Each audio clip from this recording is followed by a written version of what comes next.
こんばんは、クリミナルです。今回の動画は日本の未解決事件についてです。では、早速始めます。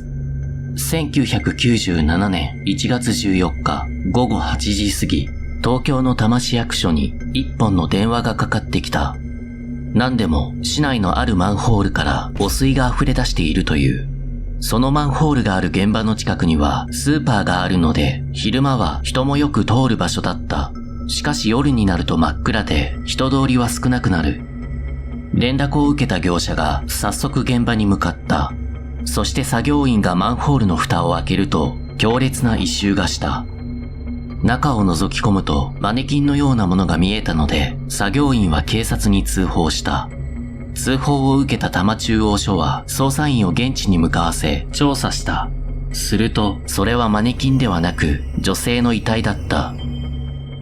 マンホールは直径60センチ、深さ約3メートル、底の部分でも 1.2 メートルほどの幅しかなく、遺体はマンホールの中で腰掛けるような形で置かれていた。頭部と鼻が骨折しており、腐敗が進んでいた。頭部に傷跡が確認されたが、腐敗が進んでおり、直接の死因は不明である。髪は短めでワンピースを着ていたが、靴は履いていなかった。多摩中央署は死体遺棄事件として捜査を開始。その後、歯の治療の後から発見された遺体は前年2月から行方不明となっていた保育士の八木敏子さんと判明した。こうして警察は署内に特別捜査本部を設置し、本格的に捜査に乗り出した。八木さんが発見されたマンホールは、京王長山駅から歩いて15分ほどの新興住宅地にあり、八木さんの自宅から200メートルくらいしか離れていない場所だった。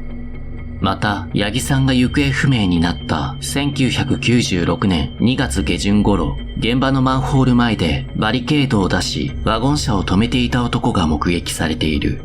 警察はこの男が何らかの事情を知っていると見ているが、特定はできていない。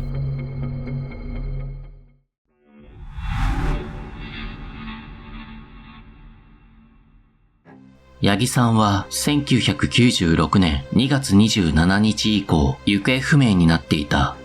その日、保育園の仕事を終えた八木さんは午後5時半に都営三田線元蓮沼駅で同僚と別れ、午後6時50分に多摩市内のスーパーに立ち寄って買い物をしている。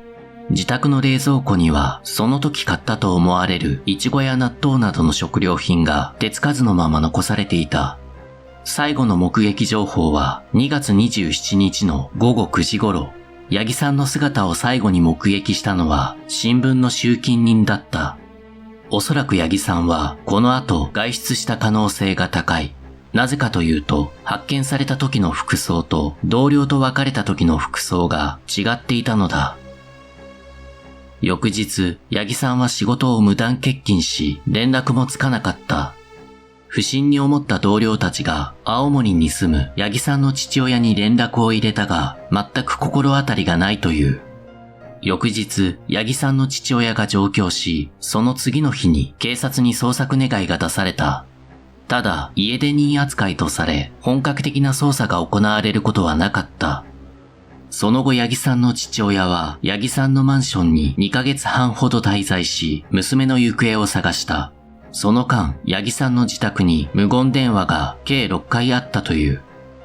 また、八木さんの同僚たちは八木さんを探す会を結成し、ポスターを作成するなど捜査に協力した。その際同僚たちは八木さんの不倫相手を名指しして事件として捜査に踏み切るよう警察に強く要請していた。この不倫相手については後に触れる。ここからは八木さんについて。八木さんは青森県出身で、地元の短期大学保育科を卒業後、1977年に多摩市内の保育園に就職。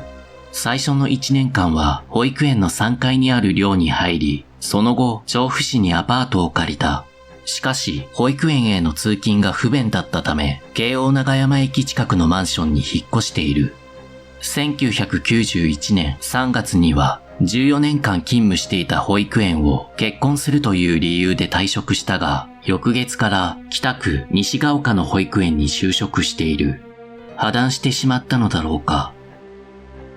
なお、京王長山駅から北区西ヶ丘の保育園に通うには、片道だけでも1時間以上はかかるが、八木さんは引っ越しをしなかった。八木さんの仕事ぶりは真面目で、園児たちにも慕われていた。また、青森に住む両親が病気の時は、帰省して看病したり、実家に仕送りしたりと、親思いであった。八木さんは結婚願望が強かったらしく、この問題でかなり悩んでいた。縁談の話はあったが、どれもうまくいかなかったそうだ。そのせいか、一時ストレスで顔面神経痛になったことがあった。八木さんと親交があった男性は一人だけではなく10人はいたとみられ、主に市役所職員、同僚の保育士の夫、保育園の保父、都内在住の自営業者の名前が挙がっていた。次に、八木さんのマンションからなくなっていたものについて。八木さんの自宅に最初に入ったのは同僚たちである。同僚たちは八木さんの父親に連絡を入れた後、マンションの管理人の許可を得て、八木さんの部屋に入った。部屋の中には争った形跡はなく、物色された様子はなかった。ただその後、八木さんが大事にしていた巾着がなくなっていたことが分かった。その中には財布、預金通帳が入っており、預金通帳には約750万円が預金されていたが、引き出された形跡はなかった。また、日記の一部がなくなっていたことも分かった。なお、八木さんは行方不明になる前に長い髪をバッサリと切っている。長年担当したいと思っていた年長組を担当し、半月後には卒園式を控えていた。また、ここを一区切りにし、青森に帰郷するかもしれないと友人に漏らしていた。八木さんは仕事を辞めて帰郷しようと思っていた最中に事件に巻き込まれてしまったのだろうか。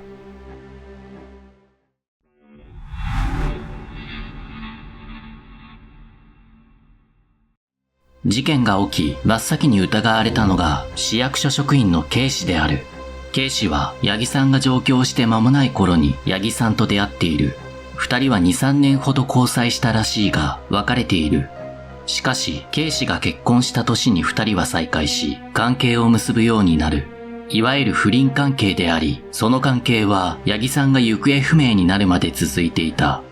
八木さんとK氏が再会した時期は、ちょうど八木さんが14年間勤務していた保育園を退職した時期と重なる。つまりは1991年3月頃である。この二人の関係については八木さんの同僚が知っており、不倫はやめなさいと八木さんに忠告していた。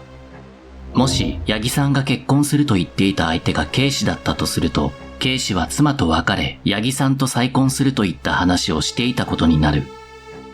また、このK氏は職務上マンホールの開閉の仕組みを知っており、工具やバリケードも入手可能な立場にあった。さらにK氏の自宅は八木さんのマンションからもマンホールからも近い場所に位置していた。また、実際に八木さんと親交があり、警察から事情聴取も受けた男性 A 氏が記者の取材に対しこう答えている。私は八木さんと4年ほど付き合いがありました。警察が言うには疑わしいのが10人いて、それを3人に絞り込んだ。その3人は、1人目が私、2人目が八木さんの同僚のご主人、そしてK氏。でも私も八木さんの同僚のご主人もアリバイがありました。3人の中でアリバイがはっきりしないのはK氏だけです。ただ、当のK氏は八木さんとの関係は認めた上で、自らの潔白を訴えている。当然警察もこのK氏を念入りに調べたものとみられるが、逮捕には至っていない。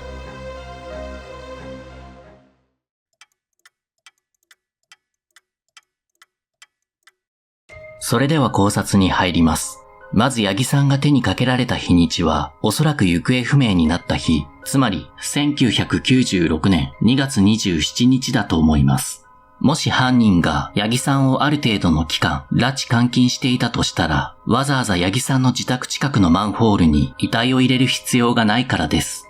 また、マンホールはスーパー駐車場の出入り口の近くにあったので、遺棄した時は深夜だったと思われます。マンホールの中に隠したのは事件の発覚を遅らせるため、または失踪事件として扱ってほしかったためだと思います。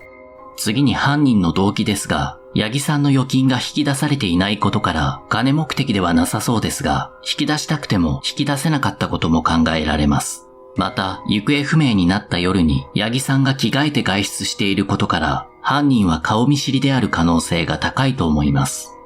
八木さんが交通事故に遭い、マンホールに遺棄されたという説もありますが、そのケースですと、現場に何かしらの証拠が残っているはずです。よって動機は、怨恨、地上のもつれ、金目的のいずれかではないでしょうか。当時八木さんには親交があった男性が複数人いたことが分かっています。その中において何かトラブルが生じていたのでしょうか。真っ先に疑われた警視は、八木さんが行方不明になるまで不倫関係を持っていた人物で、アリバイも曖昧でした。しかし、逮捕には至っていません。次になぜ八木さんが片道だけでも1時間以上かかる保育園に通勤していたのかという点ですが、これはおそらく通勤路の途中もしくは自宅付近に親交のあった男性の自宅があったのではないかと思います。次に八木さんと犯人はどこで落ち合ったのかという点ですが、マンホールの場所は八木さんの自宅から200メートルの場所にあります。このことから八木さんの自宅の近くで落ち合ったのではないでしょうか。例えば、八木さんが帰宅後、部屋着に着替え、くつろいでいると、犯人から会えないかという連絡が入った。そこで八木さんは着替えをし、午後9時過ぎに外出した。その頃犯人は車に乗って、八木さんの自宅近くまで来ていた。合流した後は、停車した車の中で話していた。そこで何らかのトラブルが生じ、犯人は八木さんを手にかけ、近くにあったマンホールの中に遺体を遺棄したのではないでしょうか。2月下旬頃に目撃されたワゴン車の男が犯人であった可能性も十分に考えられます。ただ、八木さんを手にかけた現場が車内だったとすると、八木さんの靴、髪の毛、血痕など何らかの証拠が残っていたのではないかと思います。警察がリストアップした10人の車を調べた結果、それらが確認されなかったとすると、犯人は車を複数台所持しており、警察が車を1台しか調べていなかったとか、見落としがあったのかもしれません。冷静に考えれば、そんなことは普通ありえないと思いますが、未解決事件には警察の初動捜査のミスが散見されます。次にマンホールについて、八木さんが発見されたマンホールの蓋の重さは約40キロほどあり、特殊な工具を使わなければ開けることは難しいとされています。つまり犯人にはマンホールの知識があったか、マンホールに関する仕事についていた可能性が考えられます。ただ事件後、捜査本部は一般の工具を使ってマンホールの蓋を開閉できるかどうかをテストしていますが、特殊な工具がなくても開けられることが判明しています。例えば、バールのようなものです。また、補足として、マンホールの中に粗大ゴミを捨てる不届き者も実際にいます。このことから、一般人でもマンホールの中に遺体を隠すことは可能ですが、どこかの山に遺体を埋めたり、海中に遺棄するのではなく、マンホールに着目する時点で、マンホールを身近に感じる職業についていたのではないかと感じてしまいます。目撃情報のバリケード設置の件もそれを後押ししている感じです。ただマンホールは3年ごとに点検する決まりとなっています。つまりマンホールの中に遺体を隠したとしても3年後には発見されてしまうということになります。犯人がこのことを知らなかったとするとマンホールの知識がなかったということになります。警察や同僚から真っ先に疑われた警視はおそらくこのことを知っていたはずです。警視が犯人だったとすると、なぜマンホールに遺体を隠したのかということになります。次に、亡くなっていた日記について触れながら、ある説へと展開していきます。八木さんは几帳面な性格で、日記にはきちんと日付を書き、内容も細かく書いていたといいます。もしかしたら、亡くなっていた日記の一部には、犯人のことが書かれていたのかもしれません。それを他人に読まれてしまうと、犯人に都合が悪かったため持ち去った、ということも十分にあり得ます。そうなると犯人は1990年から1991年頃に知り合った人物でしょうか。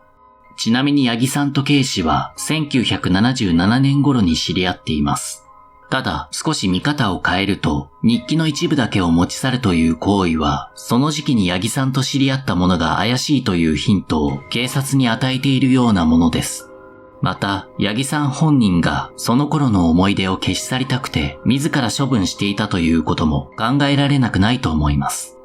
そして、八木さんが行方不明になった年は1996年で、亡くなっていた日記からは5年も経過しています。このことから、亡くなっていた日記には犯人の情報が書かれていたというよりかは、犯人が欲しい情報が書かれていたのではないかと感じました。例えば、キャッシュカードの暗証番号です。しかし、八木さんの預金は引き出されていません。そこで考えられるのが、犯人は金目的だったが、引き出せなかったという説です。犯人は銀行員や暗証番号が書かれた日記を見つけることができず、引き出したくても引き出せなかったのかもしれません。これは憶測ですが、犯人は結婚をちらつかせながら何かと理由をつけて八木さんから金を借りていた。そして八木さんが行方不明になった日の夜も金を借りようと呼び出したが、逆に金を返してほしいと詰め寄られ、カッとなって八木さんを手にかけてしまったという説です。犯人は八木さんの貯金額など資産に関する話を聞き出そうとしていた。その会話の中で八木さんがキャッシュカードの暗証番号を忘れないように日記帳に書いてあるとつい口走ってしまったとします。それを聞いていた犯人が八木さんを手にかけた後に八木さんの部屋に入り込み、目についた日記帳に暗証番号が書かれていると思い込み、持ち去ったということは考えられないでしょうか。つまり犯人が八木さんの恋愛感情を利用しながら八木さんから金を引き出していたが、事件当日にいざこざが起き、八木さんを手にかけ、資産を奪おうとしたという説です。ここで謎の無言電話につなげていきます。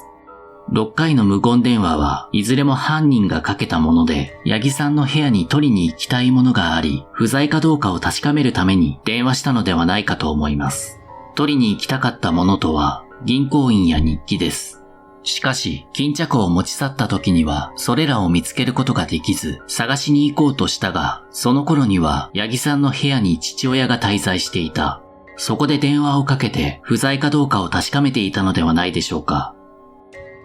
次に、2つ目の説に行きます。八木さんは行方不明になる前に、長い髪をバッサリと切っています。青森に帰郷するかもしれないと友人に漏らしていたということもあり、大きな心境の変化があったとも取れます。ここで2つ目の説ですが、犯人は既婚者であることを隠した状態で八木さんと交際していたが、それが八木さんにバレ、いざこざが起きた。八木さんは犯人との関係を清算するという思いで髪をバッサリと切り、帰郷しようと決意した。しかし、犯人が許せなかった八木さんは、帰郷する前に全てを暴露すると犯人に告げた。そこで犯人は八木さんを呼び出し、説得しようとした。しかし話がこじれ、カッとなった犯人が八木さんを手にかけた、という説です。私の考察をまとめると、犯人は男性の単独犯で、八木さんの恋愛感情を利用した上で金を奪おうとしたという説と、不倫がバレるのを恐れた犯人が八木さんを手にかけたという説の2つになります。個人的には前者の方ではないかと感じています。犯人の自宅は八木さんの自宅からもマンホールからも近い場所にあったと思います。もしK氏がシロだとすると、K氏と同じような状況で関係を持っていた男性が八木さんにはいたのかもしれません。なお、この事件の管轄である警視庁多摩中央署は、2004年に発生した女性 A さんが監禁、殺害された事件において、元交際相手の男に監禁されている A さんと直接電話で話す機会がありながら、事件性がないと判断し、捜査しなかったという失態を犯しています。その結果 A さんは、凍死した状態で発見されるという最悪の結果となってしまいました。もしかするとこの事件においても何かしらの初動捜査のミス、重大な見落としがあったのかもしれません。最後になりますが、何かこの事件に関し情報をお持ちの方は、ぜひ情報提供をお願いいたします。亡くなられた八木さんのご冥福をお祈りいたします。